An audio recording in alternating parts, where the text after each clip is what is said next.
انت طول عمرك متربي ان الحجم مهم، اللي اطول اقوى، واللي اضخم اخطر، واللي صوته عالي يبقى هو اللي مسيطر. بس تخيل ان في كائن قد المسطره بالظبط كده، ومع ذلك اسمه لوحده كفيل يهز اي حيوان ويخليه لو شافه يمشي من طريق تاني. هقول لك مين ده، بس اتقل.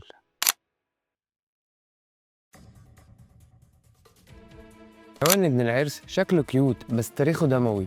هو بيعتبر من فصيلة العرسيات، طوله بيبدأ من 13 سنتي ل 35 سنتي، يعني زي ما بقولك كده آخره مسطرة في مقلمتك.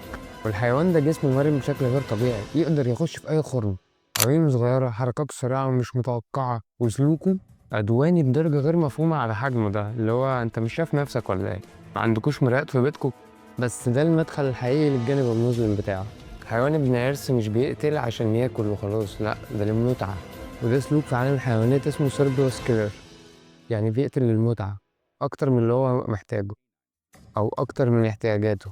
يعني لا مؤاخذة ابن العرس من دول يدخل مزرعة فيها فراخ، يقتل 2 3 20 30، وياكل قد إيه؟ ياخد واحدة بس وهو ماشي. هو مش جعان، هو متبرمج على القتل وبس.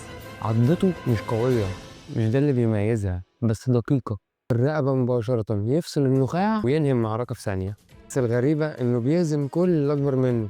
وفي فيديوهات كتير اللي اتسجلت للحيوان ده وهو بيقتل حيوانات كتير أكبر منه، طيور جارحة، قطط، فراخ، ما بيسميش. وده ازاي؟ هل هو شرس وذكي وبيلف ويدور والكلام ده كله حوالين فريسته؟ لا، هو ذكي بس مش بالطريقة دي. تخيل كده يا صاحبي وانت قاعد بتاكل في امان الله، رحت لقيت كائن غريب جاي قدامك كده، قعد يرقص ويتنطط ويعمل نفسه ميت. تقول ايه البهلوان العبيط ده؟ لكن ما كمل اكلي. بس ده الخطأ اللي دايما بيقعوا فيه، واول ما يدلوش اهتمام ينقض عليهم.